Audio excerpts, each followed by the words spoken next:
Hasan Sipahi değil mi? Evet, tamam. 20 دقيقة. 20 دقيقة. أعوذ بالله السميع العليم من الشيطان الرجيم. بسم الله الرحمن الرحيم. اللهم صل وسلم وبارك على سيدنا محمد المصطفى النبي. صلاة تنحل بها العقد وتنفرج بها الكرب على آله وأصحابه أجمعين. It's a wonderful honor to be here with you all, and I think it's an amazing step in the right direction. It's probably the only country that I can think of that something like this could happen at the moment. But we are in very, very early days.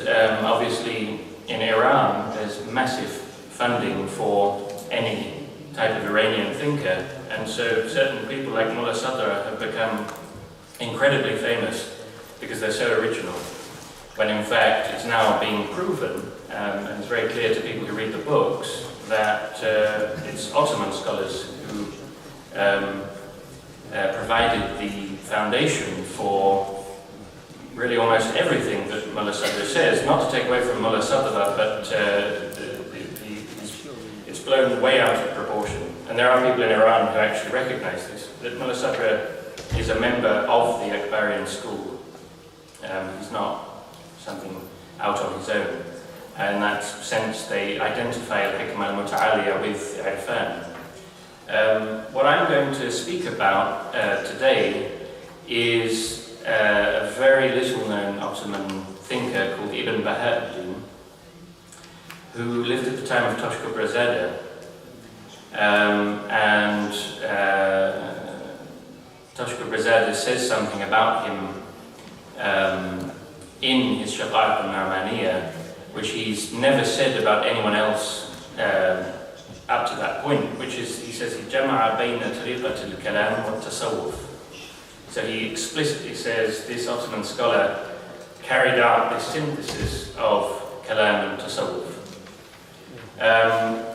Before I came, I had imagined I'd just read out this thing, but seeing the way that things have gone and the difficulties that the translators might have, I think I'll just probably read parts of it.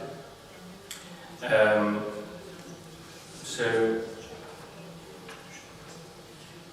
the first quote I'll read is something which indicates that Ibn Baha'u'ddin, who was a Bayrami sheikh, and who actually had studied, he says, Ilm al-Kalam for 30 years, with some of the greatest scholars, Mullah Kestali, and another scholar whose own teacher was al-Qushji. So these are major Aqliyat scholars in the Ottoman Empire, and they are people who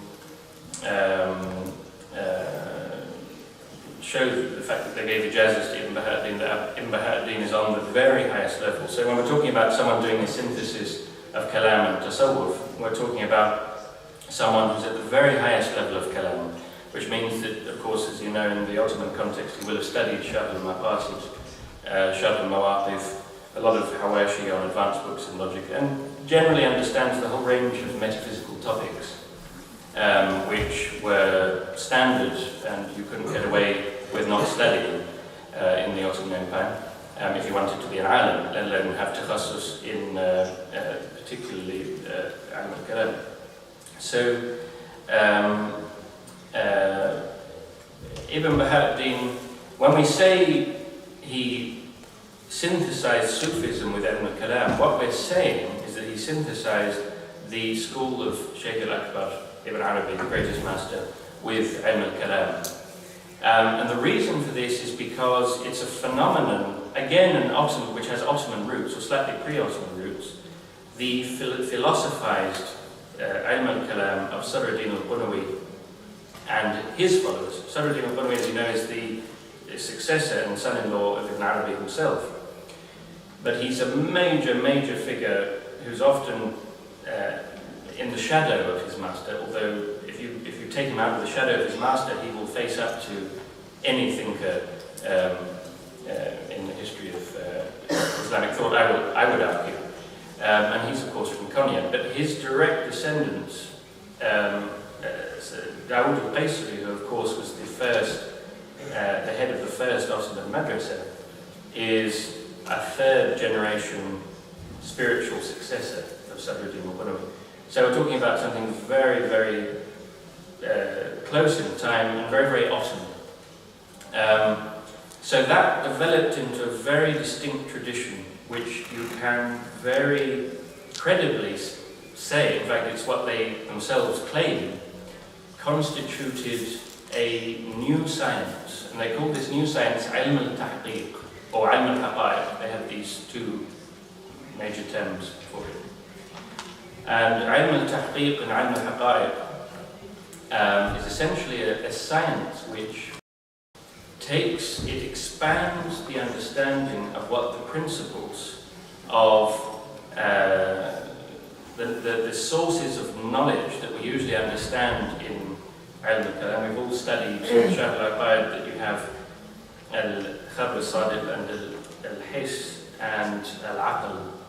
Now what they've done is they've taken these three sources of knowledge and they've added a fourth, which is dhawq, or spiritual tasting, or kashf. I mean, you know, mushahada, kashf, all of these things are related. They have slight differences in particular flavour.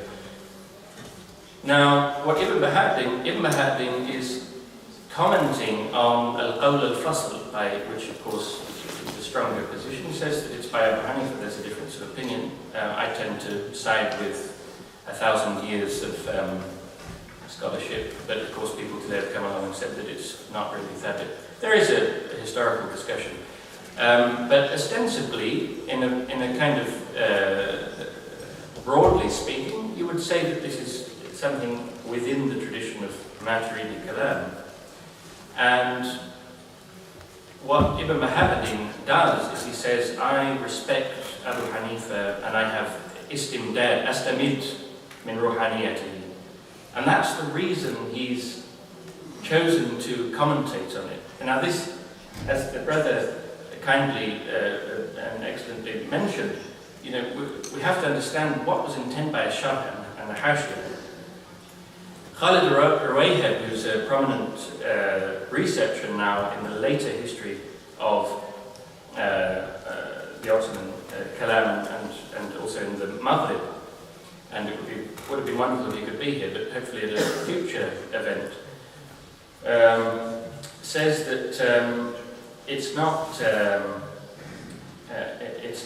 that there has, it's not that the previous generation of Orientalists read all of the works of Kalam and said, gosh, this is all just repetition, what rubbish, it's just total jumud. He says they didn't read them, but they still said it's a load of rubbish and it's jumud. He said, how extraordinary that professionals could, I mean, I'm paraphrasing, but how extraordinary that people could essentially make their living on creating a narrative where the most important element, they haven't even done the work. And there are several reasons why they didn't do the work. One of the reasons they didn't do the work is because they couldn't understand it. They couldn't understand it because it belongs to a particular tradition which presupposes a training in an education. And this is the difficulty that we find again and again in an academic context of trying to, pronouncing and judging the tradition, because it presupposed the type of education that they were offering. We don't have that today, or very few people have it, and you have to seek after it carefully. So that does present great difficulties in understanding. Now, of course, I don't want to get off the topic. What Ibn Baha'u'ddin is doing is he's going from the perspective of ilm al-kalam. So we have this new science called ilm al-tahqiq. Let's very broadly mention what ilm al-tahqiq means. You'll have fundamental themes, so there's an ontology there. The ontology, for example, is Ibn Arabi's concept of the ayan thabita. Okay, and then you have the concept of the alam al-arwah, alam al-mithal, alam al-mulk. Now for Ibn Arabi, Allah subhanahu wa ta'ala in beginningless eternity knows all of the possible reflections of himself, to put it in a crude way. He knows all of the possible i'tibarat, of his self-knowledge, his knowledge of himself. And that, because he has to, he's al-alim. He's al-alim. So he knows all of the possible i'tibarat, ways of seeing himself, seeing his attributes. And these are his objects of eternal knowledge, which he calls the a'yan thabita. So they're manifestations of his names and attributes, or they are images of his names and attributes. Now, these a'yan thabita, he, by his will, he can't, astaghfirullah, but you know, we say this tajawuzan, and we don't use this language for Allah, but he can't not know the a'yan thabita because he's God. He's al-alim, so he has to know all of the possible objects of knowledge. But through his will, he then takes those objects of his beginninglessly eternal knowledge into a different madhar, or a different locus of manifestation. Now that first locus of manifestation is alam al-arwah, which is its own particular world. It has its own laws, its own type of existence. It's not muta'ayyin in the same way as this world is, for example. Or alam al-mujarradat. And then you have the next world, which is alam al-mithal, which is where pure meanings take form in different bodies. So they can take form in numerous bodily forms, but they're the same meaning. So it's an abstract, not an abstract, it's a mujarrad meaning. It's not connected to matter, but it takes numerous forms. And of course, it wasn't just his kashf or mystical unveiling that he based this theory on. There's also a lot of evidence in the Sharia. There's a lot of people who aren't Akbarians who accept this type of a certain understanding of alim al-mithal. In fact, Al-Bursawi says that there's complete agreement amongst all of the different strata of scholars that this alim al-mithal has the boot. So that's one aspect of Ibn Arabi's ontology. But the reason I'm explaining this is, what does it mean to belong to the school of Ibn Arabi? How can you be a mutakallim who's also an Akbari? Well, it means that you will accept the fundamental principles of Kelam. You acknowledge its integrity as a distinct science, but you then have another source of knowledge beyond the usual three sources of knowledge, which enables you to go beyond to transcend the results of the mutakallimin. So you may accept many of the results of the mutakallimin, but you're also able to go beyond it. Now let me give some concrete examples, and then I'll go back to perhaps a few different aspects of Akbarianism. Now, I mean, it's important that this all comes out of the context of the complete and utter acceptance and integration of what we call Akbarianism into the Ottoman Empire. Now, it's extraordinary. It's amazing how, I have no problem with Iranians, but they're extraordinary scholars and thinkers and philosophers. But because of certain political factors, there's a hugely disproportionate amount of attention given to Iranian thinkers in the last, however many, 40 years. Whereas we have such great riches in people like Mullah Fanadi and Dawud al-Qaisari, who have, yes, much original thought. I mean, for example, the concept that Nafs al-Amr is the Ayan al-Thabita was formalized in Dawud al-Qaisari. It's not in Ibn Arabi. And there are numerous other examples. It's only implicitly there in Ibn Arabi. So this is a developing, specifically Ottoman tradition of the principles of Akbarian metaphysics, and then what Qaisari calls tanbihat lil nadhirin. So he'll talk about these Akbarian principles and these results of kashf, and he'll then say, yeah, this is a kind of notice, or to speculative thinkers. So how can speculative thinkers understand all of this kashf stuff that we're talking about in their own language? And then they do that. And that's fundamentally what Mullah Sadra is doing. Khalid Rouayheb and others have actually began, at the very beginning, but begun to show that exact places in which something's been borrowed by Mullah Sadra, and no credit is being given from particularly these Ottoman scholars. So Ibn Baha'u'ddin is very much in this tradition of Mullah Fanan with his Misbah al-Uns Bayn al-Ma'qul wal-Mashhud. That's what it's called. Misbah al-Uns Bayn al-Ma'qul wal-Mashhud. So it's very clear what he's trying to do. This is all presupposed when Ibn Baha'u'ddin comes along. You have Ibn Kamal, who died shortly before Ibn Baha'u'ddin, and of course his amazing, very, very strong defense of Ibn Arabi. The first, almost all of a huge number of the Ottoman sultans were accompanied by Sufi sheikhs, very many of whom were adherents of the school of Ibn Arabi, including, of course, the teacher of Mehmed Fatih himself. Let me just get to the point here. What Ibn Baha'u'ddin does, what's his method? What he does, which makes him unique, is that he comes from the perspective of Kelam. He starts by saying, this is the position of the Mutakallimin, and this is the position of the philosophers, and this is the tension that exists as a result of this question, and then he gives you the most advanced level, on the purely rational level, of he gives the most advanced state of the conversations as they had got to at his time, and he then says what's the utmost, what's the furthest point that we can get with our aql, and he does it brilliantly, and then he says, but there's still this problem, there's still this ishkal which you can't really get past. And he then says, La mukhallis illa biqawl as-sufiyya. There's no real solution except for the qawl as-sufiyya. And then he gives his Akbarian expose.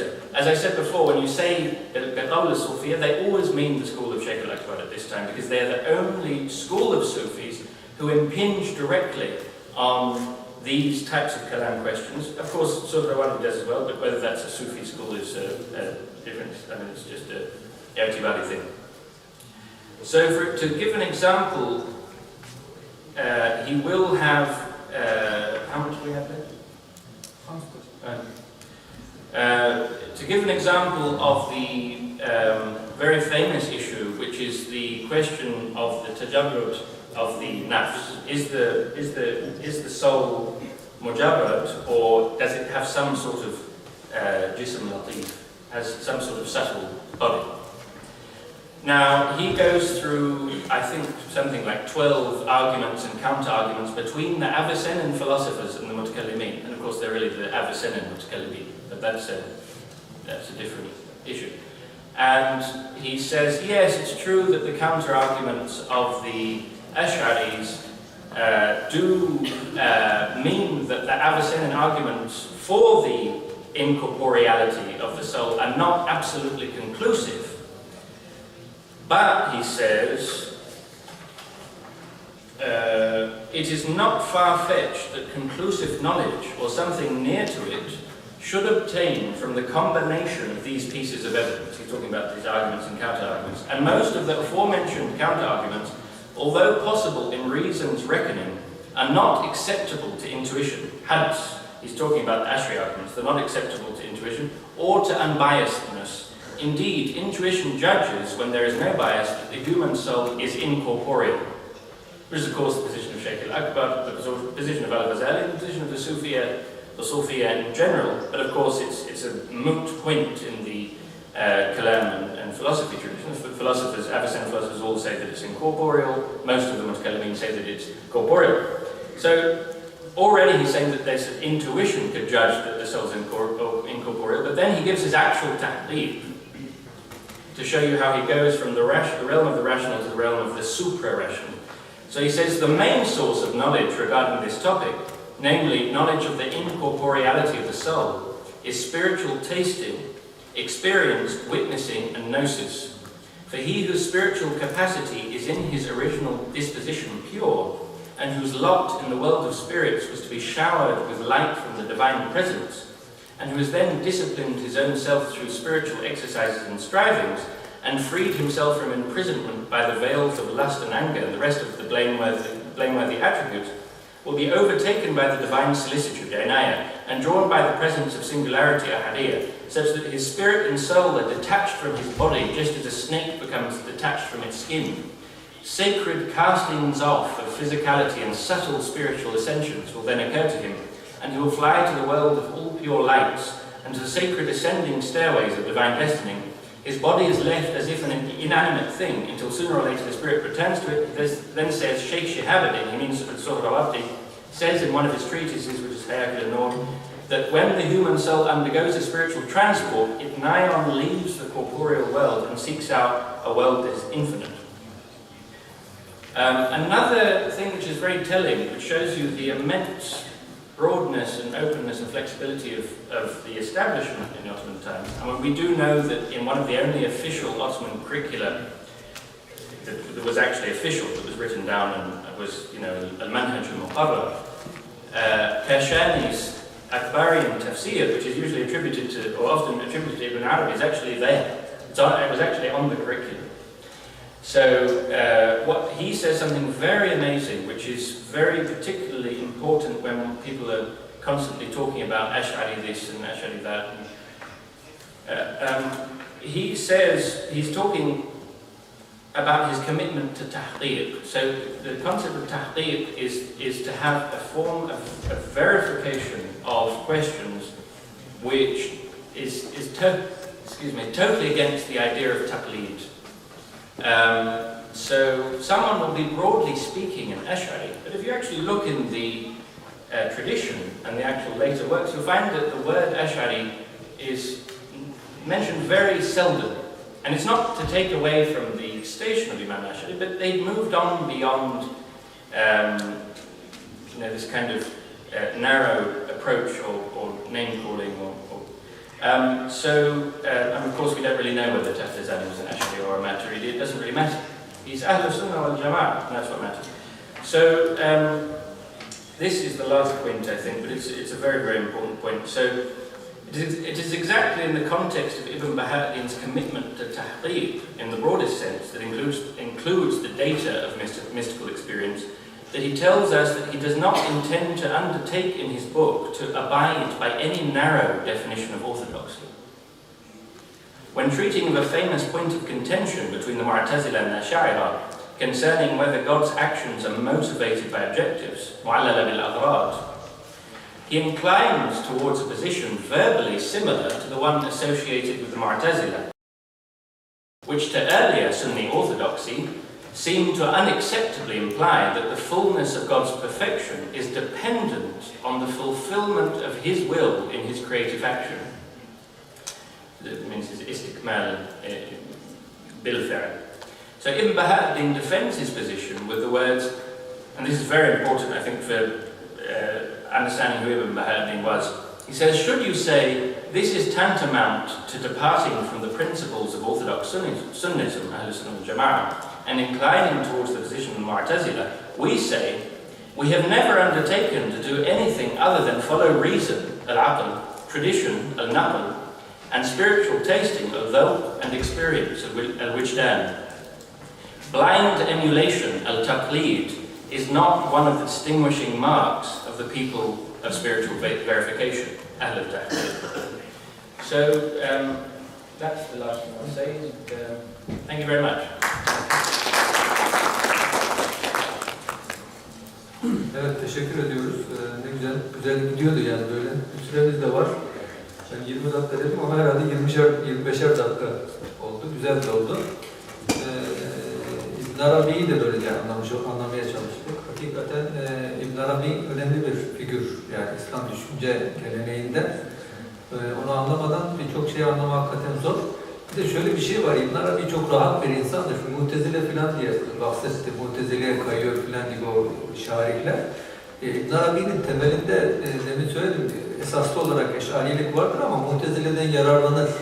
Felsefeden çok fazla yararlanır. Mesela İbn Sina felsefesi, özellikle İkvan-ı Safa felsefesi, İbn Arabi'de çok geniş yer tutar. O yüzden bu şarihlere de yansımıştır zaman zaman. Ki Ki işte bu mesela İbn Arabi'de aslında bu alemi ervah, alemi misal, alemi melekut ya da mülk tabirleri çok fazla geçmez. Alem şeklinde geçmez en azından. İbn Arabi'de temelde iki kategori vardır. Allah'ın zatının dışında bir esma kategorisi ya da kategorisi demeyelim tam ona. Esma Esma Hazreti ve ondan sonra da alem gelir. Yani dolayısıyla Allah'ın zatı, isimler ve alem, bu üçlü bir sıralama vardır. Daha sonra bu şairler çoğaltmışlar. Hazreti Hamza, Hazreti Seba, Hazreti Erbain gibi böyle çokça Hazrete götürmüşler. O kadar Hazret yok İbn Arabi'de. Yani üçlü bir sistem vardı. Bu alemi ervah, alemi misal biraz felsefeden intikal ediyor. Yani felsefeden İbn Arabi'ye intikal etmiş. Oradan da kelama da geçmiş. Mücerret madde diye kelamda bir madde yoktur. Yani mücerret madde değil, varlık yoktur. Aslında bu felsefede olan bir şeydir. Mücerret demek maddi olmayan demektir. Halbuki kelamda böyle bir şey söz konusu bile değil. Bu metafizik, fizik ayrımından kaynaklanan, felsefedeki metafizik, fizik ayrımından kaynaklanan maddi ve maddeden mücerret kavramı anlayışı maalesef bu İbn Arabi düşüncesine de girmiş durumda. Ben fazla sözü de uzatmayayım.